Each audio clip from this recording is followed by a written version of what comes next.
Hey guys, what's up? Welcome to another episode of The Lab. This is episode number 19, which we wanted to tell you that we are going to do a giveaway for our 20th episode. And if you would like to enter, how you do so is now that we are available on Apple Podcasts, if you go on Apple Podcasts and leave us a review, then we will pick one random person who left a review on by the 20th episode. We will pick someone and send you a t-shirt. So if you would like to win a free t-shirt, make sure to leave us a review on Apple Podcasts. And don't be shy, be honest, whatever. Yeah. Like, doesn't even necessarily have to be a good review. Not that you want a t-shirt if you didn't like listening to us, but we appreciate honest feedback. So highly encourage that. And they'll be limited edition because we don't have them available to the public yet. So this is true. It'll be very only unique. only guests and us have them so far. So yes. So if you want a t-shirt, you better leave a review, and you have a week, and then we're gonna pick a winner. So do it now. Yeah. Okay. Today's topic, before we kind of dive into any sort of conversation, we will be talking about metabolism, like metabolic adaptation, or in other words, in like social media talk, it would be like broken metabolism in quotation marks. A lot of people seem to think that their metabolism is damaged or there's something wrong with it because weight loss is really hard, or they just can't seem to lose weight no matter what they do. So we want to kind of go over the realities of that. But first, Kel, how's it going? What's up? It's going good. We just got back about an hour ago from the woods. I went camping this weekend.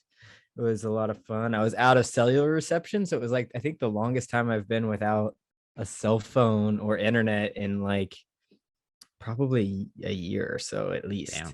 So How was that?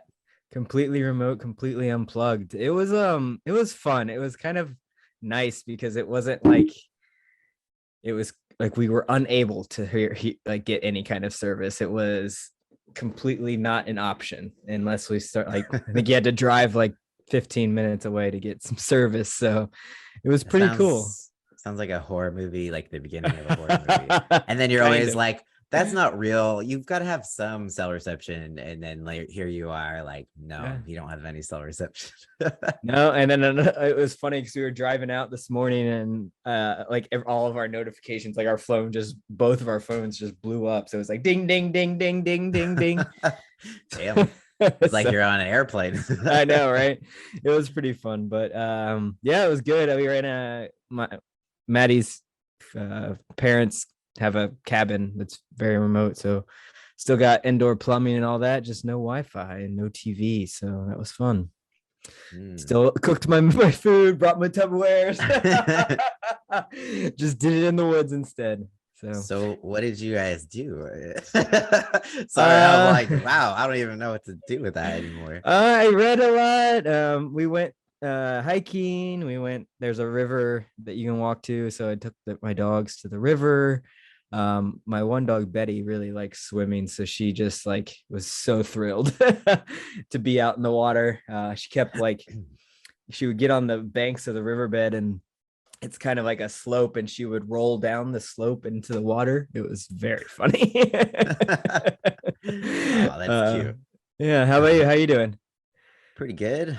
I did not go offline this weekend. Not a whole lot, new here. Let's see. I did. I don't know if anyone is interested, or if I should even talk about this, but I started this thing called ketamine treatments. It's like ketamine therapy. So cool.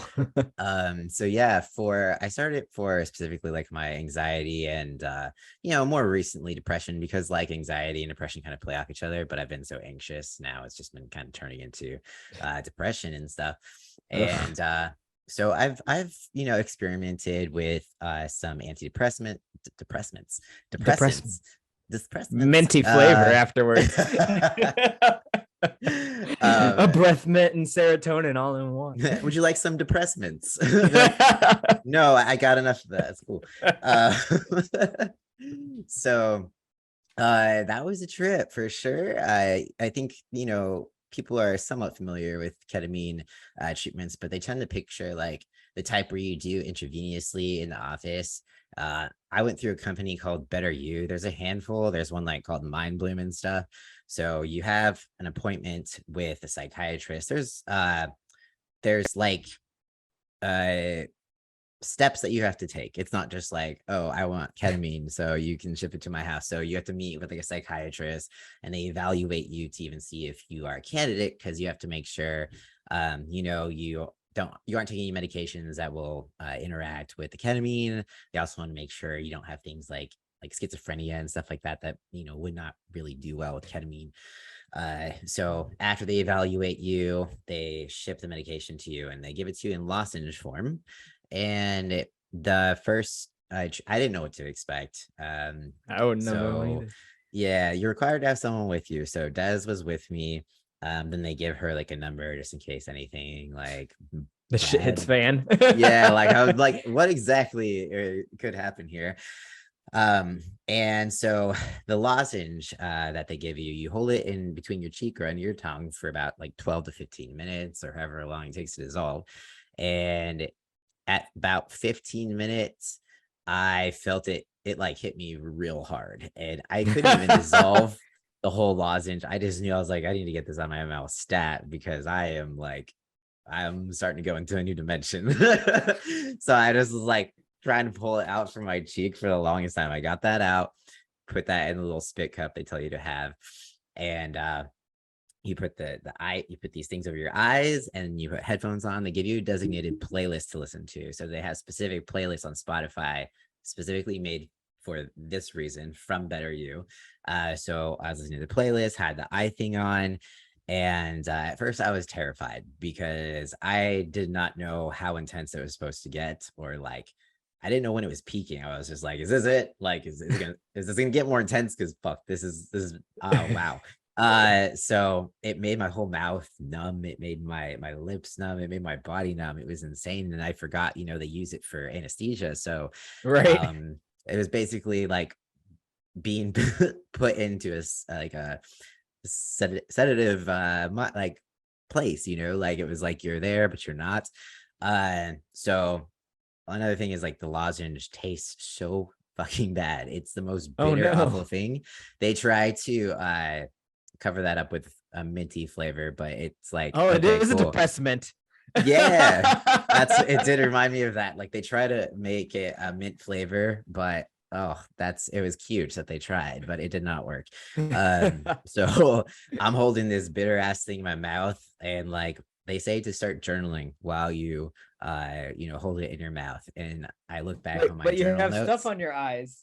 How are you Well, supposed to I write? didn't do that until after it was like dissolved and stuff. So sorry, I'm backtracking a little bit because I forgot some details. So it's in my mouth still, and I'm journaling. And I look back at my journal. All it says is like, "This tastes awful. This is the longest 15 minutes of my life."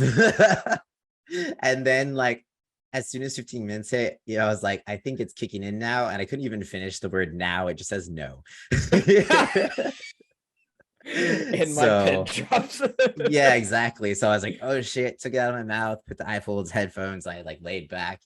And then you trip. And I was surprised because my brain took me places I did not expect it to go. It was nothing that I was thinking about. It was not my mindset. They have you try to like set intentions as you go into these. And my intentions were not what happened. It wasn't a bad thing. It was just like kind of surprising. And they say that could happen. You might, experience things that you weren't really expecting. So the first thing that came into my mind was actually my grandma. And this is a lot like lucid dreaming. It's not where you feel like it's actually real. You know what I'm saying? Like, you're kind of in a dream state. But my grandma appeared and she passed away a while ago, but I never got to come out to her. She never got to meet me as like Cody. So it was like I was interacting with her as me. And she always had like this way of when we come down to see her and stuff. Like with my brother, she'd always be like, oh my gosh, you've gotten so tall, or you're so handsome, and all these things. And then so for me this time, she was like saying how strong I was. And she was That's like touching awesome. my arms, like my muscles. She's like, oh, you're so strong. And so it was like a lot of sad stuff pertaining to my grandma because like, she's gone. I didn't get to say goodbye, but like I feel like I never really grieved her. So it was like a release. I think it was like my brain was like, yo, you've been shoving this down here, like we're gonna Yeah. let this go. So I was definitely just like sitting under this mask, like ugly crying uncontrollably, but it's like you really don't have control. And then I went and like walked the halls of my old high school. I spent a long time there. Like, as me, I did interact with a few teachers that I felt like were important to me, or coaches that were important to me that I wish would have like known me as Cody. So it was almost like it was all about kind of being trans and like reliving aspects of my life that I wish I could have, lived as me. And I also went to like my old best friend's house and like um interacted with her mom more than anything because she was almost like my second mom. And so I just wanted her to like know who I was. And like it was like I was a kid, we were still kids, hanging out, but I was like a boy, like I was Yeah. Cody. So those things like that like made me smile and laugh randomly, which I thought was kind of funny because I was like I was aware enough to know I was laughing, but like not enough to stop it. So I was like, Des probably thinks I'm crazy. So Well, yeah, it was a you were trip. on copious amounts of drugs. So Yes. And so it peaked. I feel like it probably the peak of it was like 30 minutes. And then you come down and you just feel incredibly sleepy at one point. Like, so Des uh is supposed to come check on me every 30 minutes, but she said she was like, I was checking like every 10. But like at one point I was like, I think it's done. And I like lifted up the eye mask and I look over and Des is like standing right there. I was like, I'm not tripping anymore, but I'm high as fuck. I like it literally feels like waking up from surgery. I did not know that for the rest of the day it knocks you on your ass. My body was still pretty like heavy and numb. I was dizzy as hell. And you do get a little nauseous especially if you do too much. So I made that mistake. But they do give you nausea medication as well to take because it's a pretty common side effect. But anyways, outside of that, I feel like if anyone is interested in ketamine, specifically for anxiety, I feel like even after first treatment, the next day I felt this like sense of quiet or like peace that I have not felt in months. Because my Wow, that's anxiety so has just awesome. like, yeah, it's been revving just out of control high. Like it's that fight or flight thing that it was on constantly to where like I was like shaking. I was just like always jittery. I was just like, that it's not normal, but you can't like therapy, meditation, breathing, like nothing's helping. Your body just is like staying at that state. So like the day after, like I felt the most calm and normal than I felt in a really long time. So I've got 7 more to go. Who knows what else my brain will uncover, but essentially it works in creating new pathways in your brain. So I'm hoping that is going to create less high Right. anxiety, or my body will know that it can come down, because anxiety is normal, but when it doesn't Right. come down, that's just awful. So anyways, that was a large talk about I my like it. It was fun. my trip, but if anyone's interested, I maybe that was helpful. Yeah, I mean that sounds really cool. Sounds like it was really worth it too, especially if you have so much more, like so many more sessions to go, and you're already feeling some relief from it. That's pretty dope. Yeah, it was very surprising. So, worth it. I've been thinking about it for a while, but it's a little pricey, so I didn't really want to take the leap. But they have payment plans now. So that was kind of the kicker. I was like, oh, sweet. Okay. Well, then I'm gonna do it because mental Yeah, health is literally like the foundation. It's of just it's everything. worth it. Yeah. Yeah, It's like if you don't have mental health, then what do you have? great. Yeah, hey, it's just part of all of the health. And hey, that's a Yes. great segue. So if you yeah, so once you get your mental health right, then you can start on the rest, right? Yes, Or do exactly. it all together. Yes. Yes. You don't have to do it one thing at a time, but you can as well. Chip away also. Chip away at it Yes. all. Yep. So We want to transition over to metabolic adaptation. So, Yes. so I wrote down the definition just so like the actual definition, like in sports science terms. So, Sweet. it's the ability of our bodies to adjust metabolism according to what we eat. So the idea is it's essentially an age-old process that our body has had before, like for evolutionary purposes. So back prehistorically, when there was a famine or couldn't find enough food, hunters were successful or whatever.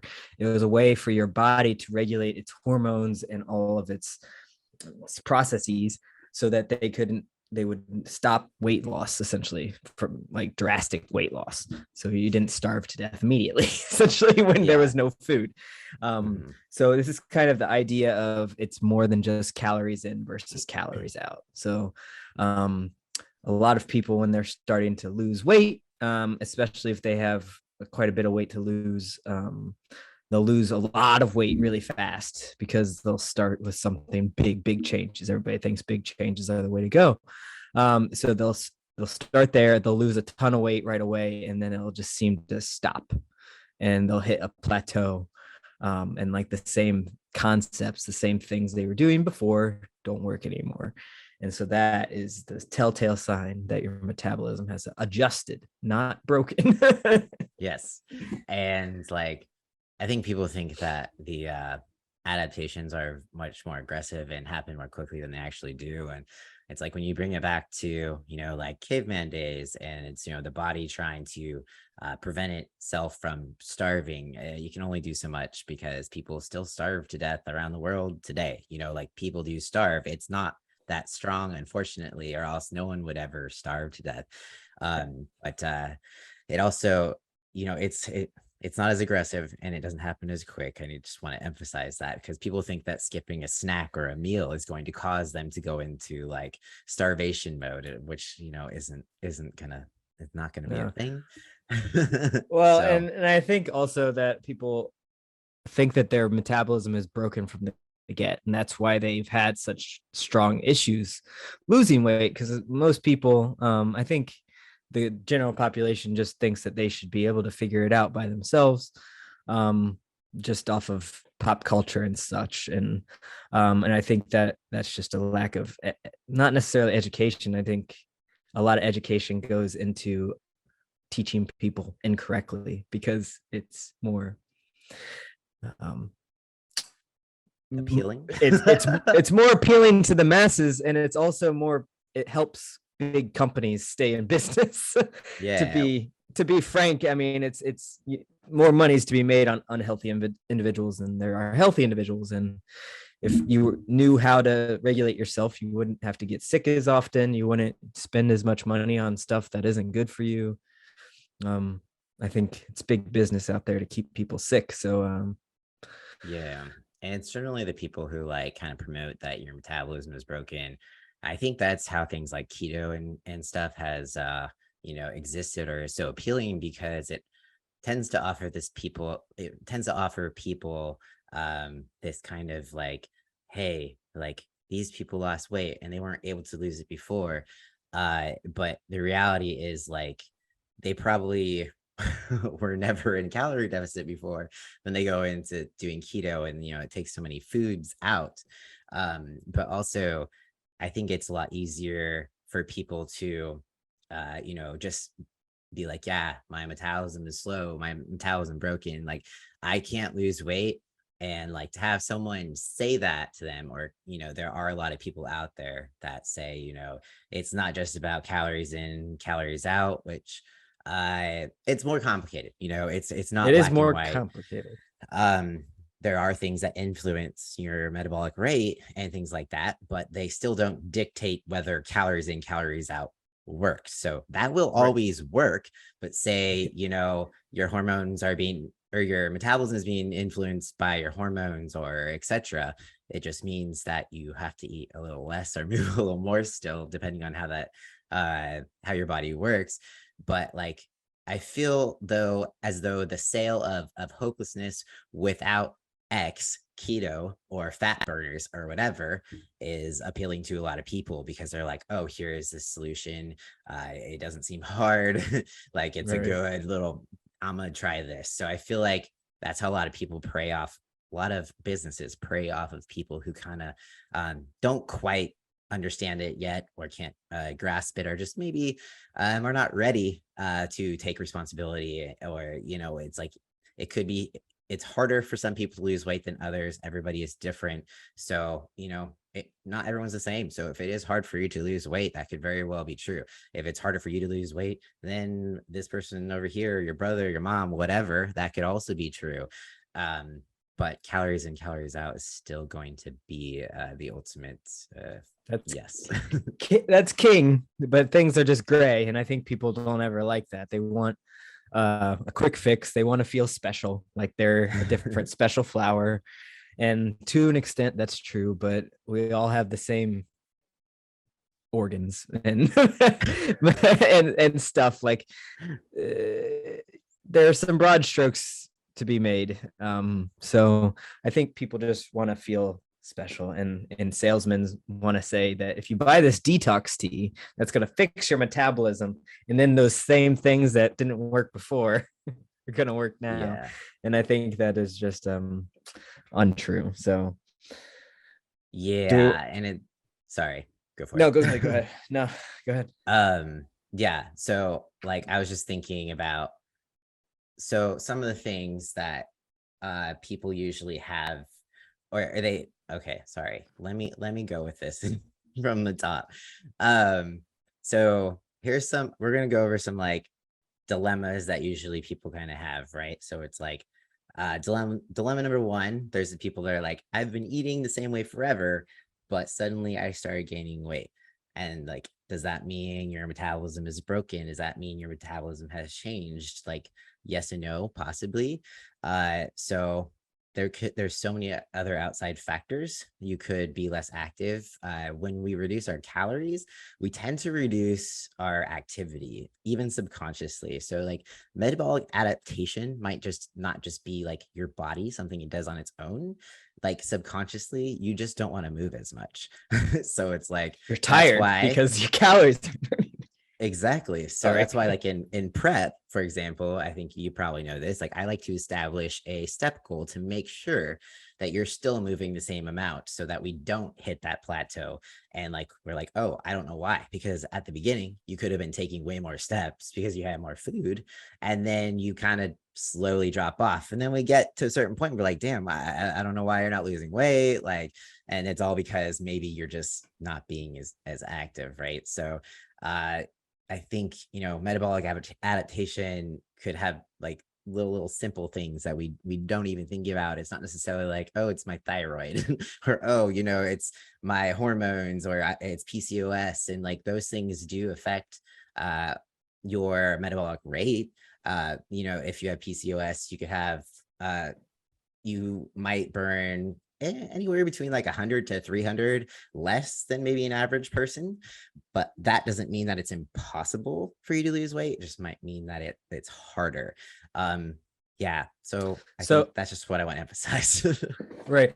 Well, so did you watch House ever, that show House? Yeah.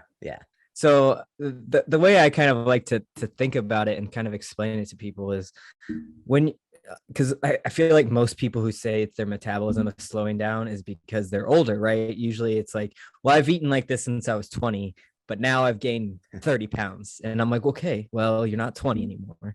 That's reason probably number one.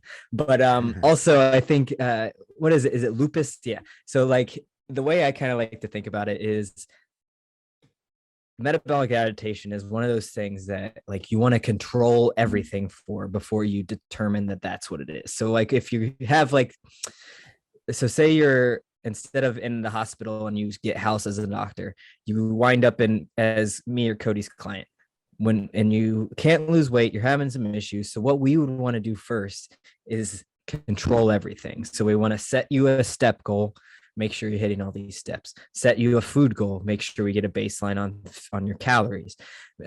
Make sure that you're weighing yourself every day so that we have good data. And then you want to kind of eliminate one thing at a time. So maybe you're not moving as much. Let's get this step goal. Let's get your workouts in order. That's controlled. You're hitting those every day. You're eating the same amount of food every day. You're doing this. You're sleeping the same way every day. You have your stress levels managed. And then 50 steps down the road, then maybe we can say, okay, maybe you have had some metabolism issues or something, but that's going to be like one of the last things. That's our lupus, right? That's our last thing, our last ditch effort for thinking that might be causing the issues. But you have to rule out a lot of other things first. Yeah. Sorry, that was a And long, oh no, long metaphor. no, I was just thinking because like a lot of people like to go to the metabolism is broken before, like you said, controlling all these factors. But also, the majority of people, when you do a calorie calculator on the internet, for example, and you calculate what should be your deficit, these are all estimates, so it's not individual to you. So if you go 1 to 2 weeks and you don't notice difference eating at these calories, chances are your metabolism is a little lower than estimated from this calorie calculator. So it's not that you're broken. You might just need to lower your calories, and you need to figure this out by being consistent with tracking your intake, weighing yourself every morning. And yeah, if nothing is changing, then you need to drop them down. So it's like, I get a lot of people are like, I've been eating in a deficit for a month and I haven't lost any weight. I'm like, well, you're not in a deficit. Like maybe some estimated calorie counter told you that you were, but unfortunately it's not going to be 100% accurate because there's so many factors, and you're an individual, and it can't predict your exact metabolic rate. So yeah, always check that it's accurate for you by collecting data, as you said as well. But then also people underestimate how much they're actually intaking, tracking. So like I think there's even studies out there that says we underestimate how much we eat for like 1,000 calories a lot of the times, like because we're That's not not counting surprising. spoon licks, random bites. Like if you have children and you're like putting the Sauces. dishes away and you're just eating off their plate sometimes, even when like it all, yeah, sauces, it all adds up. Cooking oils, everything. So before you go, my metabolism is broken, you really, really, really need to audit yourself and be honest with yourself, because like awareness is going to be absolutely everything there, instead of just being like, I give up, I'm broken, can't be done. Yeah, exactly. And I think people like they just, food is so evasive. I mean, it has to be, like, we need it to survive. Yes. But like I was talking to someone about it the other day, and I'm like, okay, so yes, I work in a donut factory, which means food is going to be around me at all times. But like on Friday just alone, someone brought in donuts. Someone had Reese cups that they were offering people. There was a retirement, so there was a cake, and it was just like, if someone ate at all of those opportunities, because I mean those things are hard to turn down, especially if you're a sweets person. But if someone ate at every one of those opportunities, they could have easily had 1,000 calories more than probably than without even thinking about it, just because it just happened to be offered to them, right? And it's Friday, and that's everybody's thing. Like it happens. Everybody's human, and that's kind of how our society is built. But it is something that you just have to constantly think about.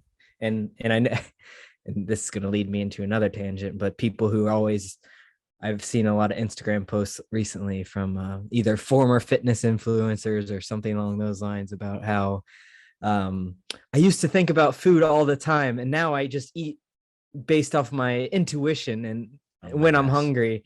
I wonder And if we saw the but same posts, have because you I'm sure you've seen that, right? It's like it's yeah, everywhere, like to the from the former CrossFitter to the from the former uh model or whatever. And yeah. it and yeah, it's I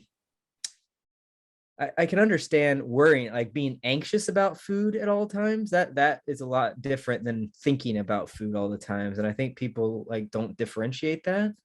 I don't know. What are your thoughts on that? Yeah, Those I mean, statements? I went to culinary school. I think about food all the time. Like, Yeah. I love it. So I don't feel It's, like hungrier for that. I don't see that as a problem. It's just because I like to create and think of things that would be tasty, but it's not something I'm anxious about. I think like um if you feel too restricted, that is definitely something that could be an issue or be a problem, and make it, because I feel like a lot of people, when they're too restrictive, that's when you can fall into binge eating. That's like, Yeah. definitely kind of one of the main causes. Um, but thinking about food or even being hungry in certain aspects of the day is normal. It's very normal to be hungry in between meals. It's not normal to never be hungry. Like it's just Well, and not. it's not toxic either. And I think that's Yeah. what they're trying to sell, is that thinking about food all the time is toxic. Or being hungry even in itself is toxic. And that is something that we have to look at a little bit more. Because so I one of my favorite things to do at work when I have like a couple free minutes and I want to like not work is look at menus and kind of plan my treat meal, right? So I get one treat meal as a week, as you know. And I always like to make it fun, because in those instances I like to make food like almost celebratory. And so usually I'll do a date night, and we pick restaurants. So usually how we handle it is like I'll pick like 3 restaurants that all sound good or something, and I'll send them to Maddie. I'm like, hey, do any of these look good to you? And I spend a lot of time on it, kind of an embarrassing amount of time. And like, if you're just looking at that at face value, I can see like people think that's maybe toxic or like I have an issue. And I don't, and it's not because of the food that I'm looking at. Yeah, I want to eat and stuff, but like I like to have it as a special occasion. Like it's our date night. It's the time we're going to share a meal together. It's going to be fun. It's not really about the food. It's more of I'm looking forward to the experience, and I want to try something new or something. Like usually that's what I'm planning, and it's Yeah. more about that than the food. And in that way, I don't.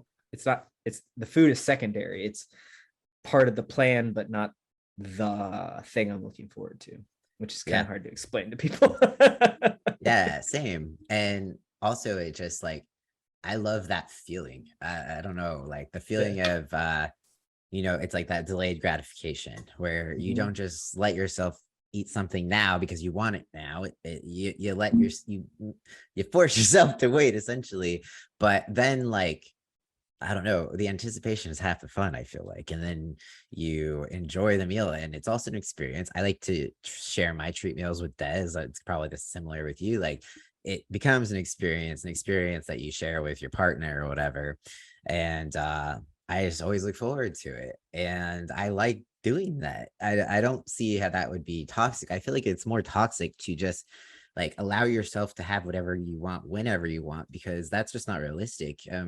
You have to be your own parent at some sort, and you were a child at one point, and I mean hopefully your parents didn't just let you eat Oreos and shit like for dinner, or eat whatever you wanted when you wanted, because as a child I could have eaten cereal for every meal, or like Twinkies, Oreos, whatever. But at some point your parent is like, no, you have to eat real food. You have to eat vegetables because you have to be healthy, and you got to grow You don't need strong. And scurvy. yeah. So it's like, in the same sense, you wouldn't do that to your child, right? You wouldn't let them just be like, I want this, I'm gonna eat this for dinner, or I'm gonna eat this whole thing of ice cream. Like you would allow them to have treats as they could, as long as maybe they ate their dinner or had their vegetables. But we have to do that for ourselves growing up, and I don't think people realize that you have to parent yourself, because that is a form of self-love, because you're taking care of yourself. Well, right, and I think if we zoom out and look at it a little bit as like a wider context, like I was talking to Maddie about this earlier, like you can't have every moment of your life be pure happiness, otherwise you wouldn't know what pure happiness is, right? And Yes. it's like the same reason that everybody's favorite memory is Christmas morning when they're a little kid, because it was special and it happened once a year. Like if that happened every month, it would lose some of its luster, right? And Yes. that's those peaks and valleys are what makes life worth it. Almost like you have to have the shitty times in order to appreciate the good times. And it sounds corny as fuck, but it's so true, because if you were living your life at one steady state of pure happiness, you would get so fucking bored. And Yeah. that's when people like introduce drama and start binging reality TV. It's just like So true. you have to have peaks and valleys, otherwise you don't know what your ass from your head. Like I feel like it's as simple as that, and it's almost the same way. I'm like, I don't understand why we expect it to work. We can understand it in certain ways of our lives, but we don't spread the principle out. It's what is that math principle? Like, do you know what I'm talking about? So like, I don't math, so well, probably not. There's some principle, and I forget what it's called, but it's like if it means if 2 + 2 = 4 in this equation, it's the same thing gonna be in this equation, right? So why don't we're not good at taking a principle that we learned in one situation and applying it to other situations. So it's like our logic works here, but it's some up here is a mystery. No idea what's happening there. It's like, well, it's the same damn thing. You just have to move it over, you know? I don't know if that's making any sense at all, but well, it's also I don't know. It makes sense in my head. No, it makes sense. It's like cognitive whatever that big word is, but you know what I'm saying. It's so clearly like Cody and I are not psychologists or mathematicians for that matter. Yeah. And I'm not even high, but for some reason words just escape me sometimes. So it's Sunday. I don't know. It's true. It is kind of a different day than we normally record.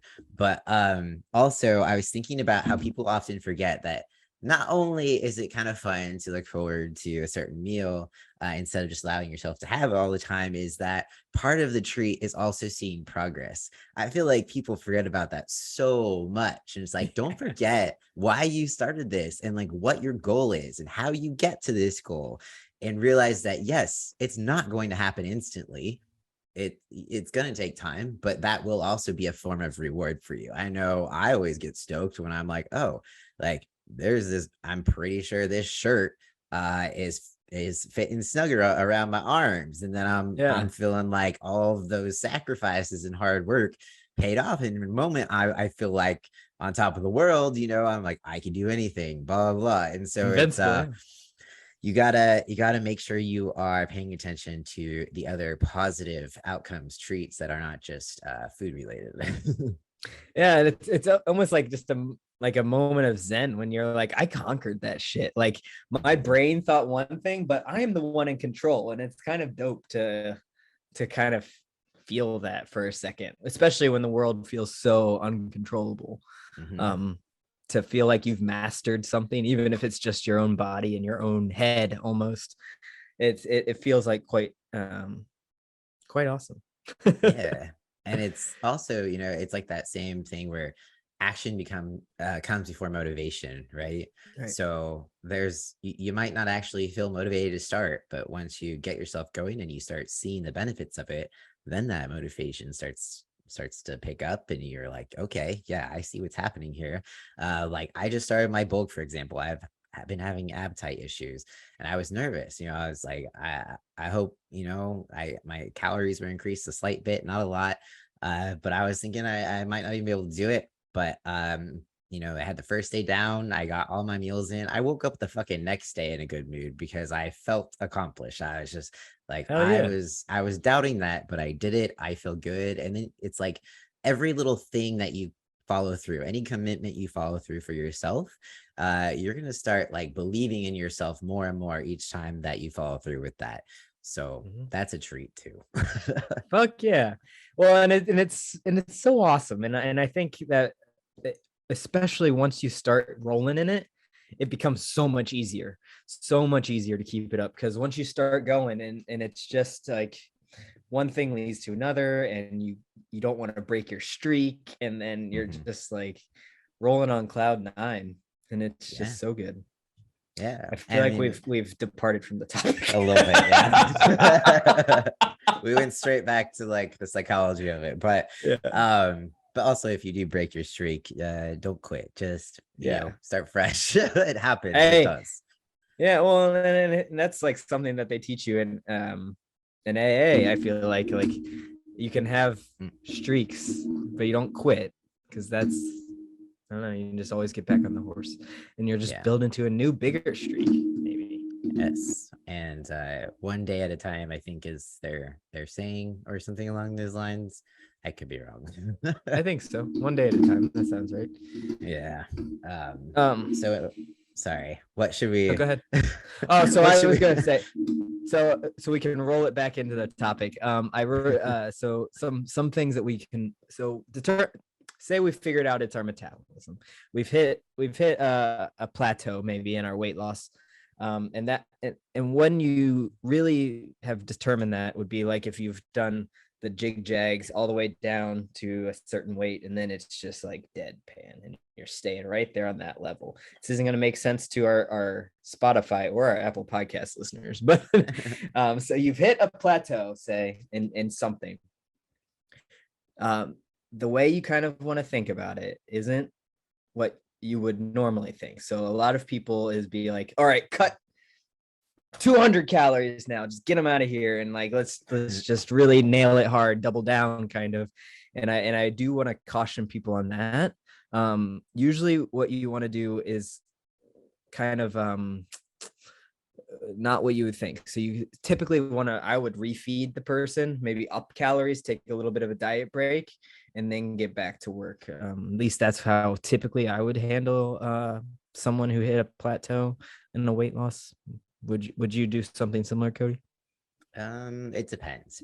So like in this circumstance, a lot of times people hit plateaus because, well, you weigh less. You are a smaller person now, and you require less calories. So that itself is an adaptation. Because yeah, you're like maintenance calories are different now too because you're a smaller person. So in that case, refeeds might not be as helpful because you are a smaller person in general. But I would say I always up the activity before I lower the calories.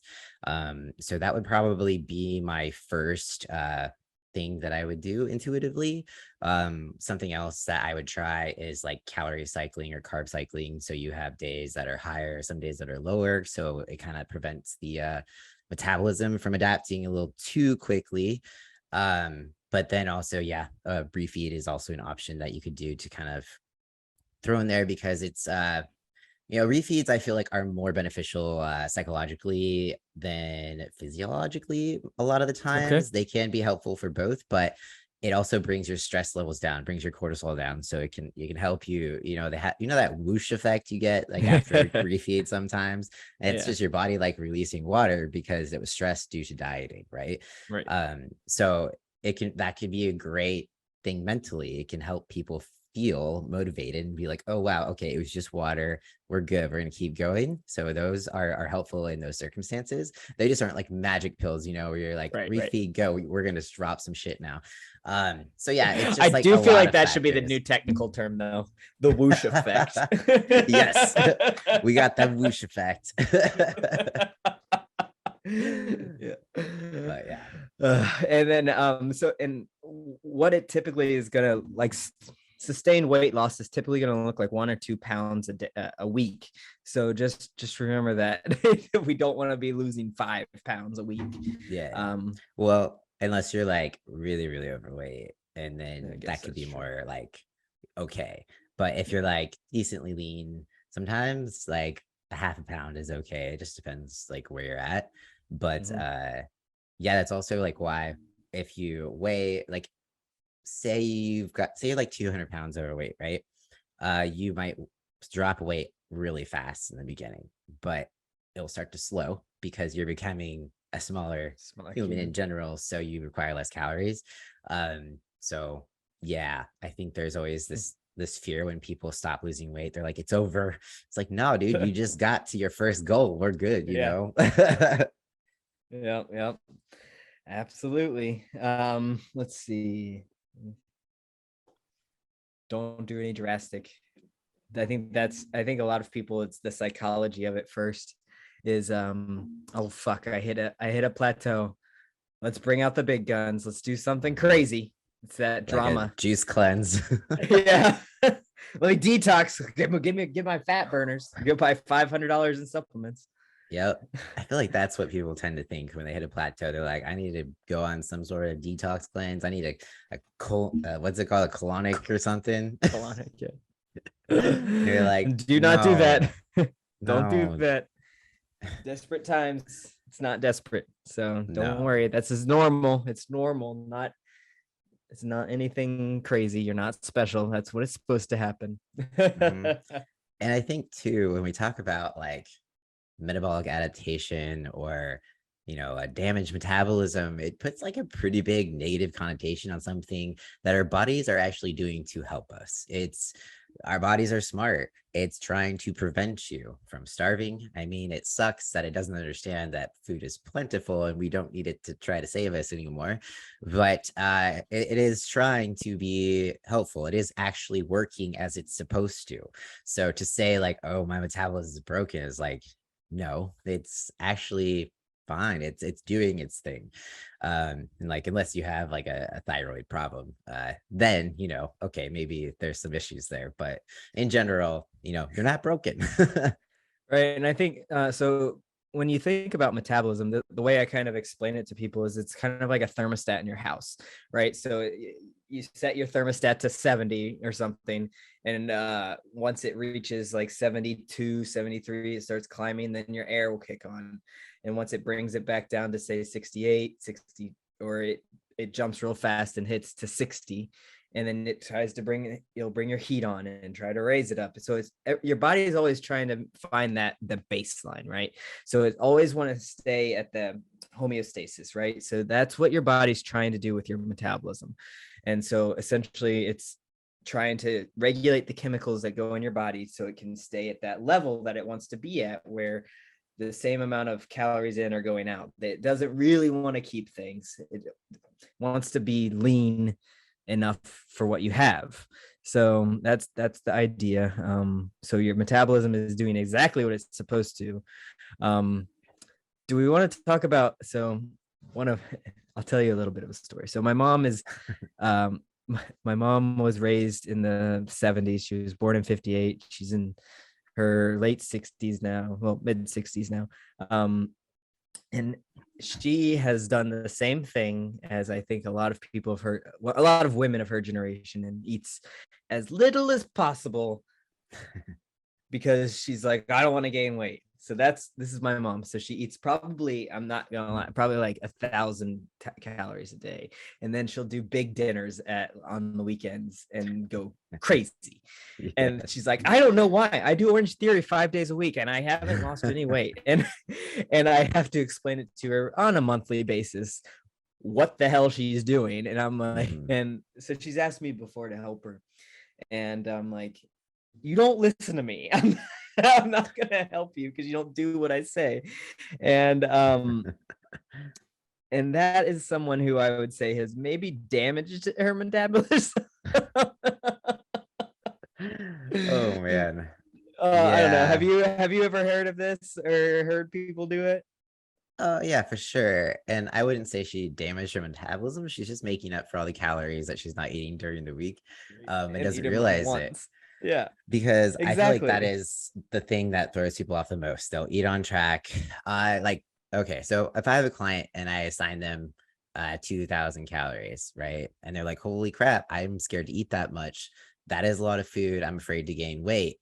And so then I see them only eating like 1,500 calories during the week, not hitting that 2,000 calorie goal.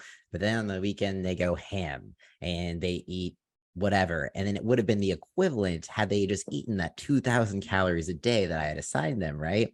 And they're Right. like, I don't understand why I'm not losing weight. I'm only eating this, and I'm just like, that's because you are. So if you tally up the total of the calorie amount that you have each day, whatever number that is, right? Uh, if you come out even if some days you ate like 1,500 calories and then other days you just went crazy, if you come out even and eat the same amount of calories anyways, like you're not going anywhere. Or you might even end up in a surplus. But people don't understand that yes, a day or two can throw off your progress, especially if you do it every weekend. It's like those weekend Cyclic. splurges that will fuck you up. They will. Yeah. Well, and the thing that always drives me crazy is because I've assigned her before like a normal plan based on her weight and her activity level. I'll assign her a plan and she's like, that's way too much food. I can't eat all that. And it's every time. Yeah. And I'm like, You do that. You eat that much. You just don't want to admit it. Yeah, exactly. So yeah, there's a lot of misconceptions, or like people will jump to the damaged metabolism for their first option instead of like looking and auditing and be like, oh yeah, I eat pretty well on the weekend, but then on the week, but then on the weekends I eat like an asshole. Like no one is very good at seeing and being aware of that, and that's why awareness to this thing is legit like the foundation. Yeah, awareness is everything.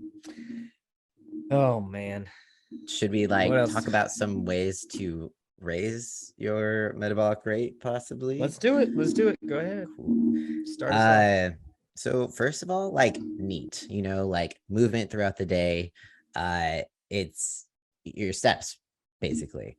I feel like the easiest way to raise your metabolic rate, or how many calories you're burning, your expenditure, is to take more steps, to move more throughout the day, park the car further away from the grocery store, like take the trash out, the scenic route. That's what I do a lot, so it's just little tweaks like that, but also adding lean mass to your frame. Muscle is so good to raising your metabolic rate, and because your body has to maintain that, right? So you are going to burn fat a lot easier if you have more lean mass on your body. So those are like Well, my top two things. well, and if you want to talk about the muscle thing a little bit more, it's like, so it's the same idea of like an opposite of weight loss, right? So if you're a bigger person and you were losing a ton of weight by eating this amount, if you are a bigger person in a different way, you get to eat more to Yes, maintain that same thing. So the exactly. bigger you are muscular wise, the more you get to eat to maintain that. So Yeah, exactly. yeah, and so that those are, I like those as well. And then it's just like, I think basic things like making sure that you are getting enough sleep will help that. And it's like everything that helps your body function more. More water equals more pee, which equals more walking. Yep. I'm sure you've seen that meme. I'm so busy drinking water, Yes. I can't talk to anybody, and I have to walk to the bathroom every 5 seconds. Yep, So exactly. it works out for everything. I think you've hit the easy, the best ones. I like adding more steps in. I always will park far away, but also I'll make things more inconvenient for myself. So like having to move things, having to walk to get more things, stuff like that. Like yeah. yeah. And like, hormones do influence our calorie expenditure, like how many calories our body is burning. It's not like that make or break thing. You can still be in a calorie deficit, but even if your hormones are kind of like making things a little harder, but a way to make them, not as big as an influence is to make sure you're getting enough sleep. As you said, drink enough water, bring your stress levels down if you can. I know it's not always possible. So really controlling your stress is also going to be helpful in that. And the thermic effect of food is also a thing to consider. So you actually absorb more from processed foods because it's easier for your body to absorb. So if you think about it, another reason to eat whole foods is that it's harder to break down. So it actually burns more calories while you eat it. You don't absorb as much of it because it's got more fiber, and it does take more time to break down. I think there was some study about how much fat was absorbed, with the difference between fat absorption between peanut butter and whole peanuts. You actually absorb more fat by eating the peanut butter versus just eating the peanuts on their own. So it's funny how like the more processed food is, the easier it is for us to absorb, and therefore we may be actually absorbing more calories. Well, I mean, which completely makes sense, because even like just it would take more time to eat that, and that's why big ass salads work, because it takes forever to freaking chew. Your Yeah, mouth gets so tired. yeah, it's a lot, and then your body's got to digest all that fiber and like figure out what to do with it. So it's just like really emphasizes the benefits of of sticking to, less processed foods in your diet because it keeps you full longer. But then also that thermic effect accounts for something. It's not Yeah. everything, but it's something. Well, and I think one thing that we keep coming back to is it's all the same basics that takes care of everything, right? So I'm sure people, like, I don't know if it gets old to hear, because we're talking, if you guys have been paying attention to us long enough, we're talking about the same damn things every week, essentially, right? It's eating what you're supposed to, being aware, reducing stress, sleeping well, eating whole foods. This is all the same. This isn't a trick. This isn't a scheme. And I think that's why it's so easy for people to get sold on fat loss Yes. help. Yes. Is Yes. it's not a trick, but things that Yeah. are tricky sound, because losing weight is hard, but it's hard for mental reasons, not necessarily logic reasons. Yeah. Yeah, I mean, it's like we say, it's simply hard because it's Yeah, like you know what you got to do, and it seems straightforward, but it's not exactly easy because it's you're a not human. fun. Yeah, you're not a machine, so there's gonna be hurdles and detours in journeys and stuff, and our bodies can change, and hormones and all those still come into play to a certain extent, but yeah, it's just not the main factor. But that's why being consistent is so important. That's another uh, to go off of that, that's another reason why sometimes people like think their metabolism is broken, is just because they're not being as consistent as I think they are. So I mean, it kind of, I guess, would be the same thing as if they think they're eating so well during the week, but then on the weekends it's like, okay, so maybe you're consistent for 5 days in a row, but when you got like And a day or two of just full ham of whatever, yeah, not as and that consistent. treat meal turns into a treat day, and then it turns Yes. into a treat weekend. And I mean, everybody's been there. So like, we're not saying you're a bad person if this is something, a trap that you fall into. Just Yeah. know that that's what it is. It's not, it, it doesn't say anything about your character. It doesn't say anything about you, who you are. It's just, it happens. Everybody Yeah. has been there. And Mhm. like, I had a couple more treats than I was supposed to this weekend, I'll be honest. But I that, I mean, I'll pay for that. It's just, Yeah, you will. Just kidding. it's just, it's right, it's a, everything has a give and take. Everything has a give and take. Like, I had a lot of fun eating that s'more. Was it on plan? No. So did I not lose weight like I was supposed to? Probably. So I mean, But that's it the happens, thing. and everybody does it. Like, you're not, again, you're not special. It's Yeah. all the same stuff. That's what we need our shirts to say. Yes. We're gonna make some more. You're not Man. special. Yes, I like that. It sounds so harsh, but it's really more comforting if you think about it. But It's really on that's brand for us. it really is. And when you mentioned like going off track, but you were also on vacation, but that's the thing where it's also one of those treat type of moments. You stay on track, as well as you can in normal everyday circumstances, so that when you do, leave town or you have obligations, you can relax a little bit and enjoy yourself, and then get back on track when you get home, and it's not going to cause much damage. Like, you might see some initial scale fluctuation, but it's going to go back down because you just return back to your normal. Right. But you don't want to do that every week, or else you'll just never see any progress. Yeah, exactly. Well, and again, it's making the special moment special without losing your head. Like, you can have one s'more. It doesn't mean you need to have 12 s'mores. There's a big difference, right? And so, like, if you want to have a little something, it's a little, not, well, I'm just gonna go for it because Yeah. I made one mistake, right? So just keep that in mind also. You don't need to turn one mistake into a bender, I Yeah. suppose.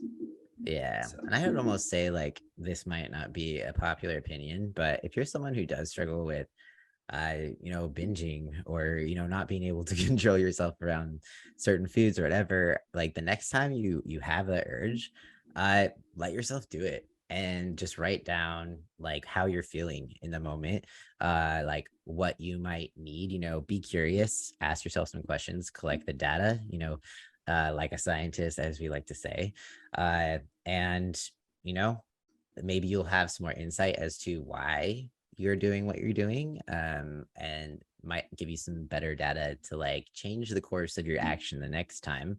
But also, I think there's some power in um not making things off limits. I feel like that's when that could be troublesome. And I say that I almost feel hypocritical because I kind of do that for myself, but at the same time, I it doesn't make me go crazy because I have that treat meal that I look forward to, and it's like the anticipation and the moment and the experience.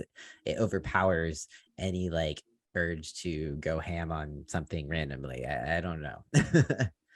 Well, and I don't know if this is exactly the core of what you're saying, but so the one thing I do is like, so I work at the factory and they had Long Johns. Long Johns are my favorite donut. They're up there with my favorite sweet out there. Long John donut is like, you know what that is?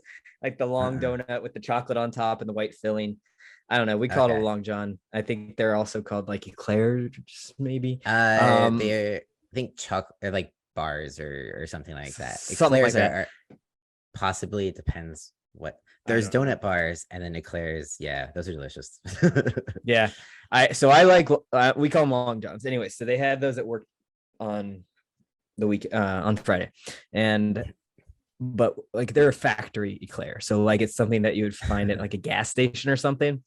And so the thing I always do is, and this is why I'm obsessed with menus, I think, is I'm like, well, I could have this one now, and it would hit that point. It would be okay. Um, but or I could look and figure out where the best one in the state is.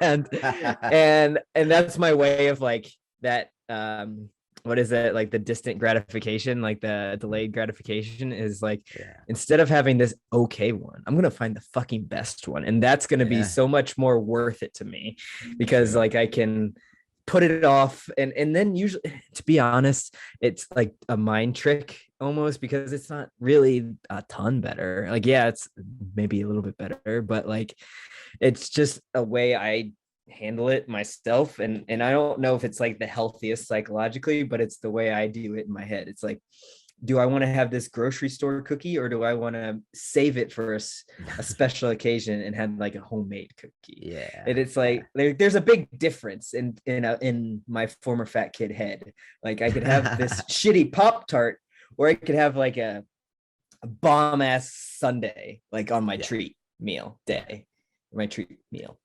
Yeah. I don't know. It's another trick that I No, use a yeah. lot. I think like what probably we were both describing without actually realizing it was the difference between restraint and restriction. Because at all Yes, yes, times, yes. by all Oh, means, you get to eat what you want. You can give yourself permission. It's at your fingertips. You could eat Oreos if you want. All of these decisions are things that you could do. It doesn't affect anyone else. It just affects like your goals depending on what they are. So you have to weigh the pros and cons. Is it worth it to you? And like, of course, remember your why, and remember that the reward of seeing progress is still something that's out there as a reward. And then there's this cookie, like which one is most appealing to you right now, right. So I feel like a lot of people think that when you say restriction, or when you tell yourself no, I feel like people say that's toxic these days, like telling yourself no. Yes. And it's not that you're like, no, I can never have this. It's like, no, I'll have this at a later time. Like that's restraint, right? It's not saying denying yourself completely of it and being like, I'm not allowed to have that. That's bad. It's just, I'm not going to have that right now, maybe another time. And I feel like psychologically that makes such a difference than being like, no, you never are allowed to have this. But sometimes you have to tell yourself no. That's just part of life. I feel like you can't just say yes all the time. Right. Yeah. There's movies about that. It's like instead of saying, um, goodbye, it's see you later, right? It's the same idea, right? No, it's not right now. And I think that it makes perfect sense when you say it logically. But like when you take it out of context, that's when people go crazy on it, I think. Yeah. But that's exactly what it was. It's restraint, not restriction. That's a perfect way to say it. Yeah. And it's like the same time, like if you're at a function and all right, and say you're at work and someone's passing out donuts and like everyone's taking one and then you pass and they're like, come on, relax a little, have some fun. I'm like, the donut is great, but it's like not the only way I have fun. So like really it's okay.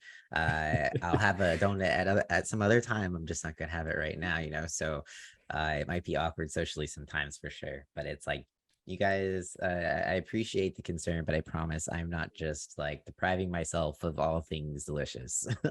Right. Well, I always thought it was funny because so I am fine with my work people, but I would not consider them friends.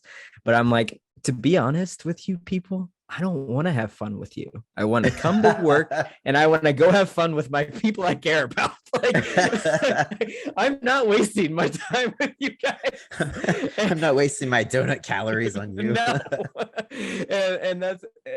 People make fun of me and say like, oh, I could never be that disciplined. I'm like, I'm not that disciplined. I just don't like you guys very much. And it's just because so I was walking back to my office the other day with a bag of green beans that I steamed in the microwave, and it's like a long walk from my microwave to the office, or from my office to the microwave, and someone passed me with a donut in their hand and they're like, are you judging me? And I'm like, no, this isn't about you. Oh, Like, I hate that. People like, always think I'm judging what you them. Do.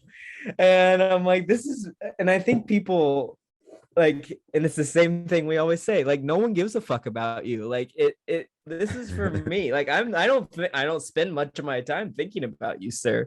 It's That's just so funny. It reminds me of this one time, like I was doing this project with my doctor actually, and it was about like trans healthcare essentially, and we were at this little conference and they had food, and on our way out she was grabbing some food, and then she looked over at me and she's like, normally patients don't want to eat in front of me, but I am afraid to eat in front of you. I was like, yeah, the tables have turned. No, I was like, honestly, for real, I don't judge people. Like, you got to pay me first. Yeah, that's funny. Pay me first. Yeah, that's good. I feel like today we were bouncing around topics. Yeah, but yes, we were. I'm sorry. Sunday fun people day, are gonna right? think we're stoned. Yeah, I know. Oh, well. I feel stoned a little bit, but I swear to God, I am not. I think it's just not me either. I've been very deep. Like sleep was weird at the cabin, so Betty freaked out at like 2 a.m. last night, and I'm like, "What is happening?" But it's always fun. Yeah, I just had one of those like. I had like, I don't know. It's cloudy today, so I feel like the allergies for some reason just kicked up. So I feel like I was like choking on my mucus and shit. So I just like I had to pee every 2 seconds. So I'm saying maybe we're just sleep deprived. Yeah, we'll just chalk it up to that. I feel like we got some good points across. Yeah, we'll see. But leave us a review for a free t-shirt. All the reviews are like, I don't know about these guys. Like, I'm just here for the shirt. I want the shirt, not sure about the podcast. Totally okay. Yeah, I get it. We understand. I mean, we're not everybody's cup of tea, but that's all right. Yes. Do you have anything else you wanted to talk about, or should we go into the power talk? I think we're good to go into the power talk if you're ready. Alrighty. Yeah. So this is actually, so I know some people are bodybuilders who listen to us, but Kai Green he had his heyday in like the late 90s, I would say about. Do anything? Yeah. Even later than that, but I can't remember his last time he competed. I can't either. He was also in Stranger Things. Fun fact. But so that Kai Green posted this a couple weeks ago, and I reposted it on my story, and I like this is actually kind of funny. So I posted this. It was a caption that he wrote on his on his Instagram, and I just screenshotted the caption and posted it on my stories. And it was him in trunks, like from last time he competed. And Maddie's like, you need to pull that down. And I'm like, why? I'm like, it's a great caption. And I'm like, she's like, you left his dick in it. And that was the only part you can see of the picture. And I'm like, oh, I hadn't noticed it all. I'm clearly I would have not been like, clearly, I'm Maddie, clearly you not were an staring. influencer. I wouldn't have noticed either. I would just been like, this is a great caption. I think you liked it, so I'm pretty sure you did. So only Maddie noticed the dick, apparently. But anyway, so I was just gonna read his caption. I really enjoyed it. I've been in a weird place mentally the last couple of weeks, and this really helped me. So I'm just gonna read the caption. So we all have this is from Kai Green. We've all experienced it, that moment when you walk through those gym doors and you're transported into another world. It's not just the smell of sweat, the determination in the air, or the feeling of doing something meaningful with your day. It's more than that. It's a feeling that everything will be okay from here on out because you're doing what you're meant to do. You're working towards something bigger than yourself. A sanctuary where like-minded individuals dwell and uncover their true potential and let go of the fears and their insecurities. A place where you can set aside all of the external stimuli that is constantly on the horizon and just focus on becoming the best version of yourself in that moment. When you're surrounded by people who seek the same sense of meaning and who understand that achieving greatness requires sacrifice, it makes it so much easier to push yourself harder than you ever have before. And I think that is something that I don't think very many people get to experience, to be honest. I don't think a lot of people look at the gym like that. I think it's for a lot of people just something that they want to do to check off, right? Or almost dread going to the gym, especially if you're on like a plan and you're in the middle of a journey. I think sometimes that dread can come when you're at the gym, or even just like sitting in the parking lot, knowing that you need to push yourself in and just struggling. And so we can maybe post that on our Instagram for people if they want to keep that, or at least be able to pull it back up. I think understanding what it can be, and trying to reframe your head around what the gym can be, or what finding gym friends can look like. I think it offers a lot of hope, and yeah, I think that's what I have for today. I don't think it needs much more to talk about for it to come through. Yeah. Who knew a bodybuilder could write something? No, man, I love Kai Green because he's fucking deep. Like, he's not your average bodybuilder. Like, he's an artist, he's a performer. I like following his stuff. He's got a documentary coming out pretty soon.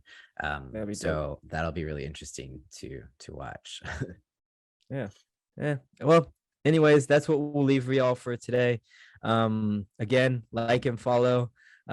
Write us a review on Apple Podcasts. Also, our challenge ends today for our July people.